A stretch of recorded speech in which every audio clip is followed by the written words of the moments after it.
नमस्कार दोस्तों। तो आज हम रामनवमी की कहानी के बारे में जानेंगे। रामायण और रामचरितमानस हमारे पवित्र ग्रंथ हैं।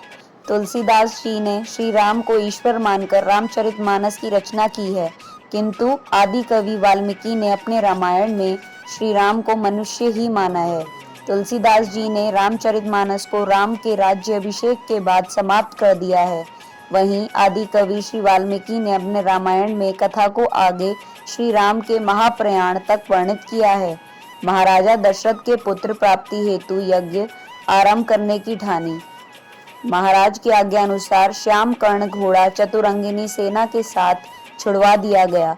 महाराज दशरथ ने समस्त मनस्वी तपस्वी विद्वान ऋषि मुनियों तथा वेद विज्ञ प्रकांड पंडितों को यज्ञ संपन्न कराने के लिए बुलावा भेजा।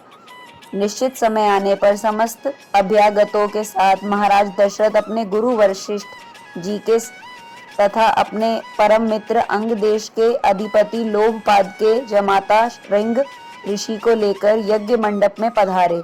इस प्रकार महान यज्ञ का विधिवत शुभारंभ किया गया। संपूर्ण वातावरण वेदों की ऋचाओं के उच्च स्वर में पाठ से गूंजने तथा समिधा की सुगंध से महकने लगा। समस्त पंडितों, ब्राह्मणों, ऋषियों आदि को यथोचित धन धान्य गौ आदि भेंट करके सादर विदा करने के साथ यज्ञ की समाप्ति हुई।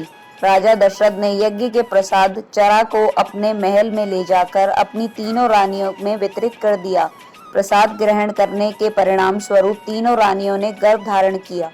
जब चैत्र मास के शुक्ल पक्ष की नवमी तिथि को पुनर्वसु नक्षत्र में सूर्य, मंगल, शनि, बृहस्पति तथा शुक्र अपने अपने उच्च स्थानों में विराजमान थे, कर्क लग्न का उदय होते ही महाराज दशरथ की बड़ी रानी कौशल्या के गर्भ से एक शिशु का जन्म हुआ, जो कि नीलवर्ण चुंबकीय आकर्षण वाले, अत्यंत तेजोमय, परम कांतिवान तथा अत्यंत सुंदर था। उस शिशु को देखने वाले देखते ही रह जाते। इसके पश्चात शुभ नक्षत्रों और शुभ घड़ी में महारानी कैकेयी के एक तथा तीसरी रानी सुमित्रा के 2 तेजस्वी पुत्रों का जन्म हुआ। संपूर्ण राज्य में आनंद मनाया जाने लगा। महाराज के 4 पुत्रों के जन्म के उल्लास में गंधर्व गान गाने लगे और अप्सराएं नृत्य करने लगी।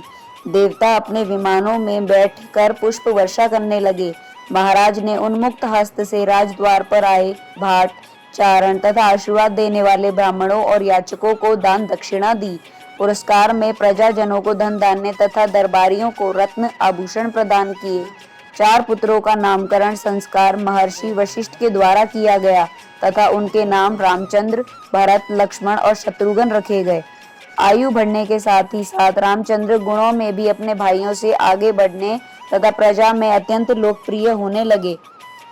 उनमें अत्यंत विलक्षण प्रतिभा थी, जिसके परिणाम स्वरूप अल्प काल में ही वे समस्त विषयों में पारंगत हो गए।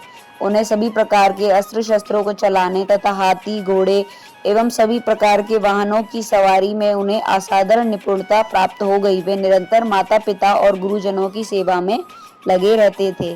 तो दोस्तों, आपको हमारी ये कहानी कैसी लगी हमें कमेंट बॉक्स में जरूर बताएं और कमेंट में जय श्री राम अवश्य लिखें। धन्यवाद।